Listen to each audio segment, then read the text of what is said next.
जैसे हम temporary marriage की बात कर रहे थे, जो निकाह होता है जैसे, वो का जो तरीकाकार है डाइवोर्स लेने का, या यहूदी, चलो यहूदियों को साइड पे रख देते हैं, क्रिश्चियंस का जो तरीकाकार है डाइवोर्स, वो हमारे लिए एक्सेप्टेड है? जी बिल्कुल। जैसे उनका कोई डिवोर्स, उनका अच्छा निकाह, एक्सेप्टेड, वो उनका जो शरीयत में जो निकाह है, जो डिवोर्स है, वो हमारे लिए एक्सेप्टेड है।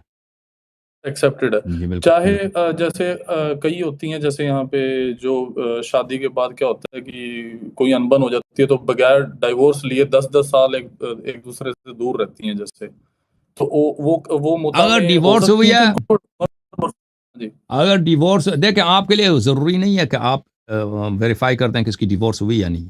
अगर कोई औरत कहती है मैं जी जी शादीशुदा नहीं हूँ, वो इतना काफ़ी है। या औरत कहता है कि भाई ठीक है।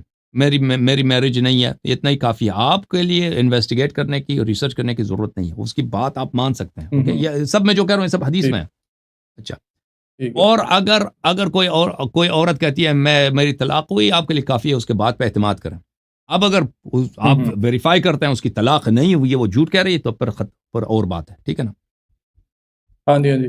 पर जैसे कई होती हैं कि जैसे सिंगल मदर होती हैं, पर उनके 10-10 साल दूर रहती हैं अपने हस्बैंड से, 4-4 5-5 साल हो जाते त- हैं, है ना? रिटर्न तलाक में होना नहीं लिया चाहिए भाई। होता, तलाक पर होनी चाहिए भाई। वर्बली एक दूसरे से दूर हैं, 10 साल भी हम्म। दूर हैं।